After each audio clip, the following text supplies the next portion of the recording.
Hello प्यारे दोस्तों, इस वीडियो में देख सकते हो यहाँ पर पेज नंबर आपका है 54 है लेकिन मैं आपको इस वीडियो में क्लास 10th का ये तो हिंदी आप लोग जान ही रहे हो कि क्लास 10th का ये हिंदी है और इसके अंतर्गत दोस्तों हमारा ये जो रहेगा पेज नंबर 55 से लेकर के मैं आपको पेज नंबर 63 जो आपके बुक में दिया है ना पेज नंबर 63 तक आपको अच्छी प्रकार से बताया जाएगा। यहाँ पे देख सकते हैं आपका ये जो मैंने पिछली वाली वीडियो में पेज नंबर 54 तक आपको बता चुका हूँ और इसके साथ यह भी बता दिया था। तो आइए हम लोग शुरुआत यहाँ से करते हैं। जो ये एक वाक्य में जो उत्तर लिखने के लिए कहा गया है, तो चलिए यहाँ से हमारा प्रश्न शुरू होता है। सूरदास भक्ति काल के किस किस शाखा के कवि है? किस शाखा के? तो चलिए इसका उत्तर, तो मेरे दोस्त उत्तर में लिखना है कि सूरदास भक्ति काल के कृष्ण भक्ति शाखा के प्रतिनिधि कवि है। क्या है? तो प्रतिनिधि कवि है। दूसरा क्वेश्चन कहा गया था, गोपियों के अनुसार राजा का धर्म क्या है? तो मेरे दोस्त प्रजा का हित ही राजा का धर्म है। प्रजा का हित ही क्या है? राजा का धर्म। ठीक है। आइए अब यहाँ पर कुछ पूछा है प्रश्न 3। सुर सारावली के कवि का क्या नाम है? तो यहाँ पे लिखना है कि सुर सारावली के कवि का नाम महाकवि सूरदास है। क्या है? महाकवि सूरदास। नंबर 4 में कहा गया है, क्वेश्चन नंबर 4, क्षितिज भाग 2 में संग्रहित सूर के 4 पद कहाँ से लिए गए हैं? तो मेरे दोस्त क्षितिज भाग 2 में संग्रहित सूर के 4 पद सुर सूर सागर के सूर सागर के भ्रम ब्रह्म गीत से लिए गए हैं। ठीक है दोस्तों। अब आइए देखते हैं क्वेश्चन नंबर 5 में कहा है, गोपियों ने भ्रमर के बहाने किस पर व्यंग्यवान छोड़े? किस पर? देखिए, गोपियों ने भ्रमर के बहाने उद्भव पर, किस पर? तो उद्भव पर व्यंग्यवाज छोड़े हैं। आइए इसके आगे देखते हैं क्वेश्चन नंबर 6 में कहा है कि भ्रमर गीत में गोपियों ने किसके प्रति अपना प्रेम व्यक्त किया है? तो भ्रमर गीत में गोपियों ने श्री कृष्ण के प्रति अपना प्रेम व्यक्त किया है। क्वेश्चन नंबर 7 देखते हैं। तो 7 में पूछा गया था, श्री कृष्ण का योग संदेश गोपियों के लिए कौन लेकर आया? आखिरकार गोपियों के लिए, तो मेरे दोस्त श्री कृष्ण का योग संदेश गोपियों के लिए उद्यभव लेकर आए थे। क्वेश्चन नंबर 8 में कहा है कि उद्यधव गोपियों को कौन सा संदेश देते हैं? तो यहाँ पे लिखना है कि उद्यधव गोपियों को योग साधना का संदेश, किसका? उसको योग साधना का संदेश देते हैं। नंबर 9 में कहा है हमसे, सूरदास के पदों में कौन सा रस है? आखिरकार देखिए, सूरदास के पदों में वियोग श्रृंगार रस है। कौन सा? वियोग श्रृंगार रस है। क्वेश्चन नंबर 10 में कहा है कि सूरदास के साहित्य में किस गुण की प्रधानता है? तो सूरदास के साहित्य में माधुर्य गुण की प्रधानता। इस तरीके से आपको सही सही लिखना है। मेरे हिसाब से दोस्तों आपका जो टोटल का जो क्वेश्चन दिया है ना, कि एक वाक्य में या एक शब्द में उत्तर लिखने वाला, लगभग टोटल 96 क्वेश्चन दिया है। मैं पूरा का पूरा अच्छी प्रकार से बताने वाला हूँ। मान लेते तो ये कितना है, 100 के लगभग ये क्वेश्चन दिया गया है। तो चलिए अभी तो हम लोग 10 तक ही आए। नंबर 11 में कहा है कि सूरदास के साहित्य में किस भाषा की प्रमुखता है? तो मेरे दोस्त उत्तर हो जाएगा, सूरदास के साहित्य में वर्ज्य भाषा, किसकी? तो वर्ज्य भाषा की प्रमुखता है। ठीक है। आइए नंबर 12 में कहा गया है गोपियाँ गोपियाँ किसके प्रेम में आसक्त यानी कि दीवानी हो गई है। तो गोपियाँ श्री कृष्ण के प्रेम में आसक्त यानी कि दीवानी हो गई है। ठीक है? अब आइए मेरे दोस्त क्वेश्चन नंबर 13 देखते हैं। तो पूछा है सूरदास के पदों में तेल की गाग गागरी कहकर किसे बुलाया गया है? तो सूरदास के पदों में तेल की गागरी कहकर उद्यधव को बुलाया। किसे दोस्तों? तो उद्यधव को। नंबर क्वेश्चन नंबर 14 में कहा है उद्यधव को वर वर भागी किसने कहा? तो उद्यधव को वर भागी गोपियों ने कहा। किसने? तो गोपियों ने।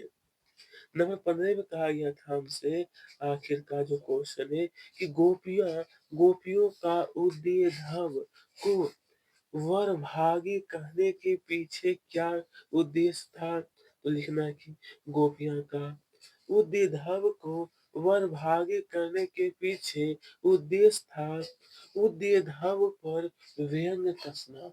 उद्यधव पर व्यंग कसना। आइए दोस्तों क्वेश्चन नंबर 16 देखते हैं। तो कृष्ण की संगति में रहकर भी कौन उनके प्रेम से अछूते रहे? तो कृष्ण की संगति में रहकर भी उद्यधव उद्यधव उनके प्रेम से अछूते रहे। अब देखते हैं हम लोग क्वेश्चन नंबर 17 देखिए यहाँ पे ध्यान से जरा कि उद्यधव के व्यवहार की तुलना किसके पत्ते से की गई है? तो उद्यधव के व्यवहार की तुलना है ना कमल के पत्ते से। नंबर 18 में फिर पूछा गया है कि तेल की तेल की मटकी की विशेषता क्या है? तो उत्तर होगा तेल की मटकी की विशेषता उसमें पानी कभी नहीं ठहरता है। उसमें पानी कभी नहीं। ठीक है?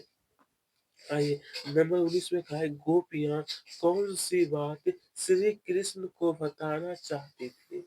आखिरकार गोपियाँ देखिए गोपियाँ जो है ना अपने मन की बात श्री कृष्ण को बताना चाहती थी। नंबर 20 में पूछा गया हमसे फिर कि गोपियों के हृदय की इच्छाएं यानी हृदय में ही क्यों रह गई? आखिरकार हृदय में ही। तो गोपियों की हृदय की इच्छाएं हृदय में इसलिए रह गई क्योंकि कृष्ण मथुरा से नहीं लौटे। मथुरा से नहीं लौटे। अब यहाँ बताए नंबर 21 में गोपियों ने उद्यधव का योग संदेश किसे देने की बात कही है? किसे देने की बात? तो उत्तर होगा गोपियां ने उद्यधव को योग संदेश चंचल मन वाले व्यक्तियों को देने की बात कही है। देने की बात। ठीक है मेरे दोस्त। अब आते हैं नंबर 22 में पूछा गया है चंचल मन वालों को योग संदेश देने से क्या लाभ होगा? तो मेरे दोस्त उत्तर लिखना है कि चंचल मन वालों को योग संदेश देने से उनका मन स्थिर हो सकेगा। उनका मन क्या हुआ? तो स्थिर हो सकेगा। ठीक है? आइए अब देखते हैं नंबर 23 दोस्तों। क्वेश्चन नंबर 23 में कहा है गोपियों का मन कहाँ स्थिर हो चुका था? आखिरकार तो दोस्तों लिखना है गोपियों का मन श्री कृष्ण के श्री चरणों में। श्री कृष्ण के श्री चरणों में। ठीक है? अब देखते हैं नंबर क्वेश्चन नंबर यहाँ पर कहा है 24 में गोपियां सोते जागते रात दिन किसका ध्यान करती थी? तो गोपियां सोते जागते रात दिन श्री कृष्ण का ध्यान करती थी। श्री कृष्ण का ध्यान। क्वेश्चन नंबर 25 गोपियां किससे गुहार लगाना चाहती है? आखिरकार दोस्तों गोपियाँ, तो गोपियाँ श्री कृष्ण से गुहार लगाना चाहती, किससे?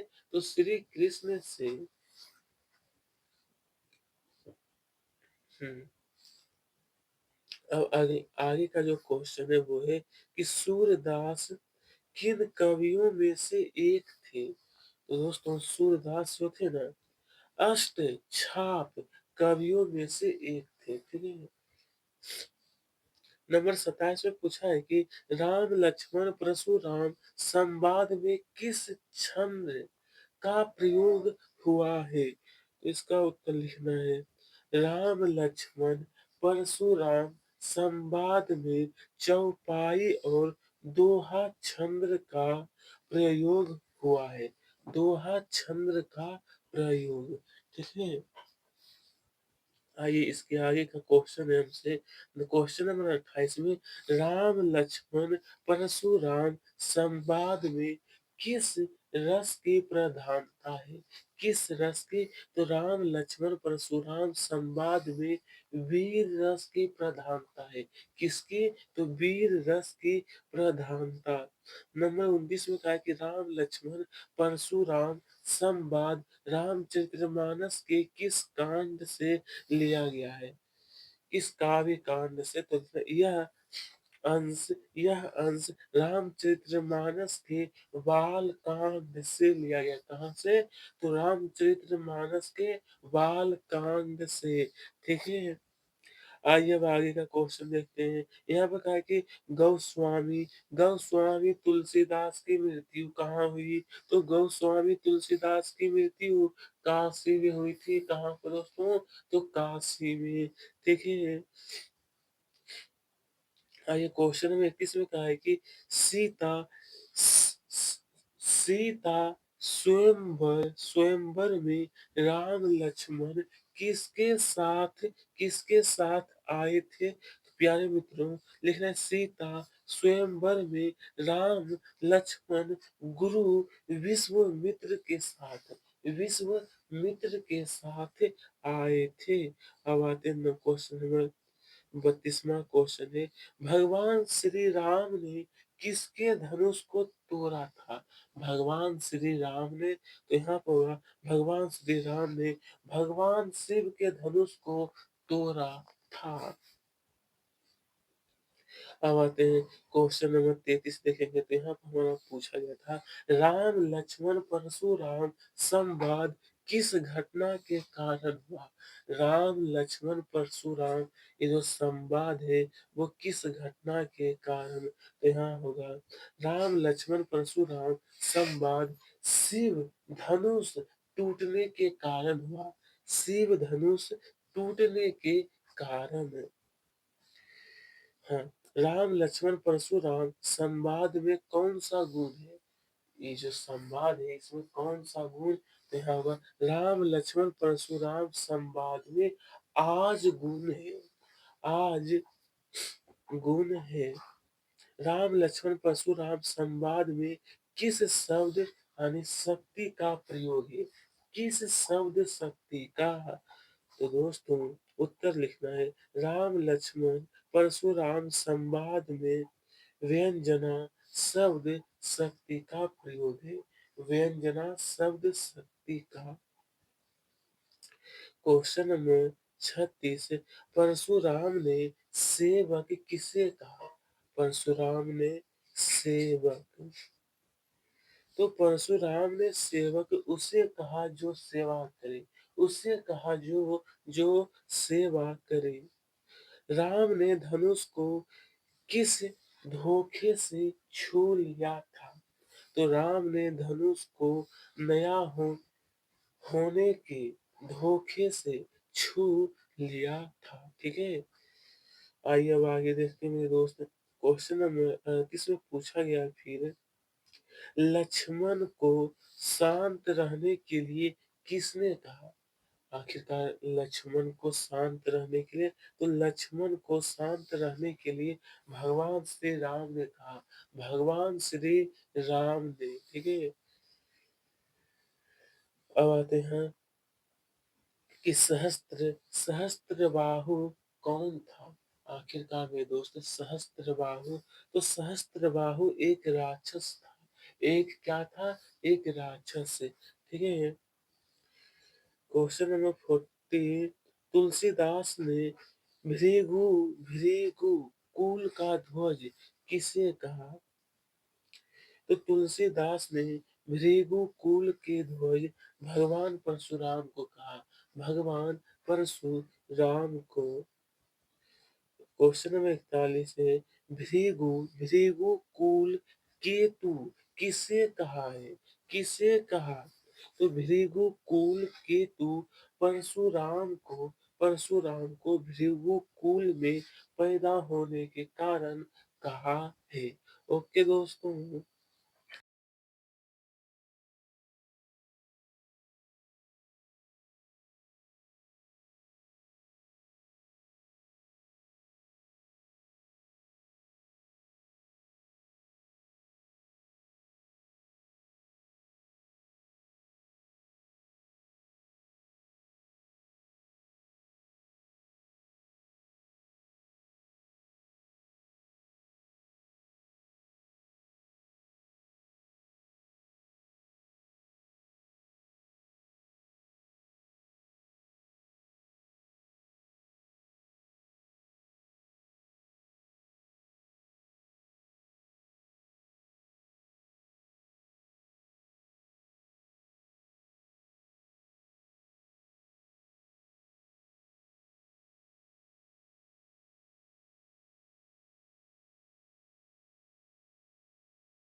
ठीक है, इस तरीके से पूरा आपको नोट करना है। चलिए, तो अब आगे का क्वेश्चन क्या है? क्वेश्चन नंबर 51 में, तुलसीदास के काव्य में किन किन रसों की प्रधानता? तो तुलसीदास के काव्य में शांत और करुण, यहाँ पर होना चाहिए करुणा, होना चाहिए। क्या लिखना है? करुणा होगा। ठीक है? करुणा रासों की प्रधानता रही है। ठीक है? चलिए अब इसके आगे क्वेश्चन नंबर 52 में कहा है कि बालक बोली दृष्टि निधि तो ही कौन सा अलंकार है? तो बालको बोली नाही तो ही पंक्ति में अनुप्रास। पंक्ति में कौन सा? तो अनुप्रास। क्वेश्चन नंबर 53, अंगुली दिखाने से कौन कौन मुरझा जाता है? तो अंगुली दिखाने से कुम्हारे कुम्हारे का फूल मुरझा जाता है। क्वेश्चन नंबर 54, जयशंकर प्रसाद जी आत्मकथ्य कविता किस पत्रिका में प्रकाशित हुई थी? तो इसका उत्तर लिखना है कि जयशंकर प्रसाद की आत्मकथ्य कविता हंस पत्रिका के आत्मकथा विशेष विशेषात्मक कलम कलम में प्रकाशित हुई थी। ठीक है। चलिए नंबर 55 में पूछा है, क्वेश्चन नंबर 55 दोस्तों, इसका जो प्रश्न है कि हंस पत्रिका में आत्मकथ्य कविता कब प्रकाशित हुई थी?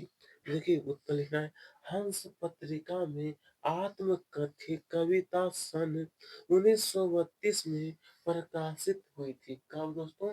तो 1932 में।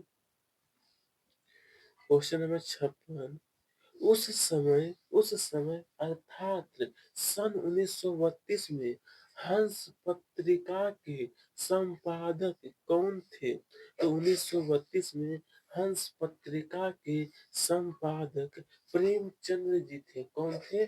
प्रेमचंद्र जी। क्वेश्चन नंबर 57, आत्मकथ्य कविता में कवि ने संसार को क्या माना है? कवि ने, तो आत्मकथ्य कविता में कवि ने संसार को नश्वर नश्वर माना है। क्वेश्चन नंबर 58, कविता में कवि ने मधुप यानी भंवरा किसे कहा? तो कविता में कवि ने मधुप यानी भंवरा मन को कहा है। किसे कहा है? तो मन को। ठीक है। क्वेश्चन नंबर 59, ये जो हमारा है प्रश्न दोस्तों 59वां, कि कवि प्रसाद का मन रूपी भंवरा किन यादों के आसपास गुनगुनाकर अपनी कहानी कहना चाहता था? तो कवि प्रसाद का मन रूपी भंवरा अतीत की यादों के आसपास गुनगुनाकर अपनी कहानी कहना चाहता था। गुनगुनाकर अपनी कहानी को कहना चाहता था। क्वेश्चन नंबर 60, कि कवि प्रसाद इस वक्त अपने जीवन रूपी वृक्ष में किसका सामना कर रहे हैं? तो मेरे दोस्त, कि कवि प्रसाद इस वक्त अपने जीवन रूपी वृक्ष में पतझड़ पतझड़ का सामना कर रहे हैं। अब आते हैं, हम लोग देखने वाले हैं क्वेश्चन नंबर 61 में कहा कि कवि प्रसाद जी अपने किस स्वभाव को दोष नहीं देना चाहते? तो मेरे दोस्त उत्तर लिखना है कि कवि प्रसाद जी अपने सरल स्वभाव को दोष नहीं देना चाहते। किसे नहीं? तो अपने सरल स्वभाव को। क्वेश्चन नंबर 62 में कहा गया है कि मुरझा कर गिर रही पत्तियां किसका प्रतीक है? आखिरकार दोस्तों, मुरझाकर, तो मुरझाकर गिर नहीं पत्तियां निराशा का प्रतीक है। किसका है? निराशा का प्रतीक है। क्वेश्चन नंबर 63 में पूछा गया था कि आत्मकथ्य कविता में किस पक्ष की अभिव्यक्ति हुई? किस पक्ष की? इसका उत्तर लिखना है आपको। आत्मकथ्य कविता में जीवन के अर्थात एवं अभाव अभाव पक्ष की अभिव्यक्ति हुई है। अभाव पक्ष की अभिव्यक्ति है। क्वेश्चन नंबर 64, कि प्रेयसी के कपोले की तालिमा की तुलना किससे की गई? तो ये रहा आपका आंसर। अब देखिए कि प्रसाद जी के आलिंगन में आते आते क्या भाग गया? तो ये रहा कि आलिंगन में आते आते जीवन का सुख भाग गया। क्या चीज दोस्तों? जीवन का सुख। उत्साह कविता मुख्य रूप से, तो उत्साह कविता मुख्य रूप से एक एक आह्वान आह्वान गीत है। ठीक है। उत्साह कविता किस युग की? तो उत्साह कविता छायावादी युग की कविता है। 68, कवि निराला का उत्साह गीत किसे संबोधित है? किसे संबोधित? तो ये रहा उत्तराखंड। यहाँ पर कवि के जगह कवि कर देना है। ठीक है। यहाँ पे लिखना आपको एक से पूरा अब यहाँ से कवि लिख देना है। ठीक है। कि कवि निराला का उत्साह गीत बादलों को समर्पित है। फागुन माह में कौन सी ऋतु, जो कि बसंत ऋतु आती है। तो कवि निराला अनुसार ये रहा आपका उत्तर। उत्तर ओके, ध्यान से देख करके आपको आंसर लिखना है। फागुन मास के आते ही वृक्ष कैसे हो जाते हैं, आखिरकार वृक्ष जो है वो कैसे हो जाते हैं। तो आंसर है कि फागुन मास के आते ही वृक्ष हरे भरे एवं फूलों से फूलों से लद जाते हैं। निराला का संपूर्ण संपूर्ण साहित्य किसमें प्रकाशित है। तो मेरे दोस्त ये रहा आपका उत्तर। ठीक है। अब यहाँ उत्साह उत्साह कविता में कवि ने किसका आह्वान किया है, आखिरकार किसका। तो ये रहा इसका उत्तर। आगे का क्वेश्चन है कि धाराधर किसके लिए प्रयुक्त हुआ है, आखिरकार मेरे दोस्त किसके लिए। तो यहाँ पे लिखना है कि धराधर बादलों के लिए। बादल के हृदय में, तो बादल के हृदय में विद्युत या बिजली छिपी है। विद्युत या बिजली।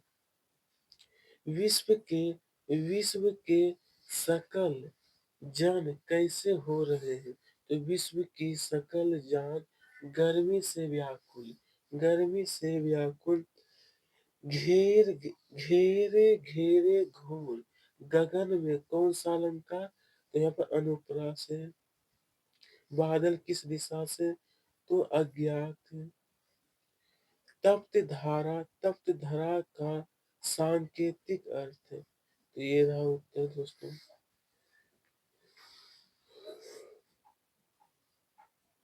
क्वेश्चन नंबर 80 है।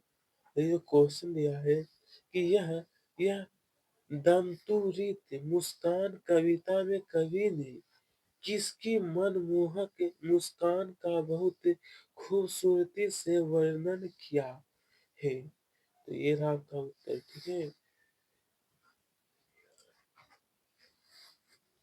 कि कवि न, दोस्तों पूछा है कि कवि नागा अर्जुन किसकी मुस्कान को दंतुरित मुस्कान कहते हैं। आखिरकार में दोस्त कवि नागा अर्जुन किसकी मुस्कान को। तो ये रहा उत्तर कि कवि नागा अर्जुन बच्चे की मुस्कान को दंतुरित मुस्कान कहते हैं। क्या कहते हैं, दंतुरित। बच्चा किस किसको किसको बिना पलके झपकाए लगातार देखे जा रहा था। तो ये रहा आपका उत्तर। फिर यहाँ पर क्वेश्चन नीचे में अनि अनिमेष देखना का क्या आशय है, इसका अर्थ। क्योंकि अनिमेष का इसका अर्थ होता है कि लगातार देखना। क्या होता है दोस्तों, लगातार देखना। Question number 84। बच्चा कवि को बिना पलके झपकाए लगातार देखते क्यों जा रहा है। तो ये रहा इसका बिल्कुल सही उत्तर। ठीक है। आइए अब देखते हैं क्वेश्चन नंबर 85 है कि कवि नागार्जुन ने अपने आप को अपने आप को चीर प्रवासी क्यों कहा है। क्या चीज दोस्तों, चीर प्रवासी। ये रहा इसका उत्तर। अब पूछा है कि किसकी अंगुलियां बच्चे को मधुपक मधुपक कराती है। तो माँ की अंगुलियां। ठीक है। अब यहाँ पर नंबर 87 में कहा है कि बच्चा माँ की गोद में बैठकर कवि को कैसे देख रहा है, आखिरकार कवि को किस प्रकार से। तो ये लिखना है कि बच्चा माँ की गोद में बैठकर कवि को तिरछी नजरों से, कवि को किस प्रकार, तो तिरछी नजरों से देख रहा है। नंबर 88 में कहा है कि नन्हा शिशु कवि को तिरछी नजरों से क्यों क्यों देख रहा है। तो मेरे दोस्त उत्तर लिखना है आखिरकार कि नन्हा शिशु जो है ना, कवि को तिरछी नजरों से उनसे अपरिचित होने के कारण अपरिचित होने के कारण देख रहा है, ठीक है। अब यहाँ देखते हैं, नागार्जुन का मूल नाम जो था ना, वो था वेद्यनाथ। वेद्यनाथ मिस्र है, क्या है, वेद्यनाथ मिस्र। नागार्जुन को क्या माना जाता है मेरे दोस्त? आखिरकार नागार्जुन जो है ना, तो नागार्जुन को आधुनिक कबीर माना जाता है। क्या चीज? आधुनिक कबीर। नंबर 91 में पूछा गया हमसे कि नागार्जुन की संपूर्ण काव्य रचना किस नाम से प्रकाशित है? तो नागार्जुन की संपूर्ण काव्य रचना जो है ना, नागार्जुन की रचनावली 7 खंडों में नाम से क्या है, प्रकाशित है। अब यहाँ पूछा कि मेरे को, ये रहा हमारा क्वेश्चन कि फसल कविता हमें किससे करीब ले जाती है? तो फसल कविता हमें किसान और कृषि संस्कृति के करीब ले जाती है, ठीक है। अब देखते हैं नंबर 93 में कहा है, क्वेश्चन नंबर 93 कि कवि नागा अर्जुन ने फसल को किसकी महिमा बताया है? तो कवि नागा अर्जुन ने फसल को हाथों के स्पर्श की महिमा, हाथों के स्पर्श की महिमा। क्वेश्चन नंबर 94 में कहा है हमसे कि फसल किसका जादू है? तो फसल जो है ना दोस्तों, नदियों के पानी का जादू है, ठीक है। आइए, तो अब आगे का जो क्वेश्चन दिया है, क्वेश्चन नंबर 95 कि संगतकार मुख्य गायक का साथ क्यों देता है? तो संगतकार मुख्य गायक का साथ उसकी गायकी को प्रभावशाली बनाने के लिए देता है, ठीक है। इसके आगे देखिए, यहाँ पे पूछा है कि ध्वनि ध्वनि मध्य सप्तक के ऊपर है तो उसे क्या कहते हैं? तो ध्वनि मध्य सप्तक के ऊपर हो तो उसे तार सप्तक कहते हैं। क्या कहते हैं? तार सप्तक। नंबर 97, ध्वनि मध्य सप्तक के नीचे इसे कहते हैं मंद सप्तक। अगर ऊपर है तो तार सप्तक, नीचे है मंद सप्तक। 98, इसका उत्तर है कि मुख्य गायक को ढाढ़स बांधने का काम संगलनकार करता है। कौन करता है? संगलनकार। इस प्रकार से प्यारे मित्रों, मैंने आपको पूरा बता दिया हूँ। प्यारे मित्रों, मैंने आपको टोटल आपके बुक में जो क्वेश्चन दिया था 98, और फिर अगली वाली वीडियो हम लोग लघु तरीके को सोल्व करेंगे, ठीक है। अगर इसमें करें तो काफी लंबी वीडियो हो सकती है। तो आप सबका बहुत बहुत धन्यवाद।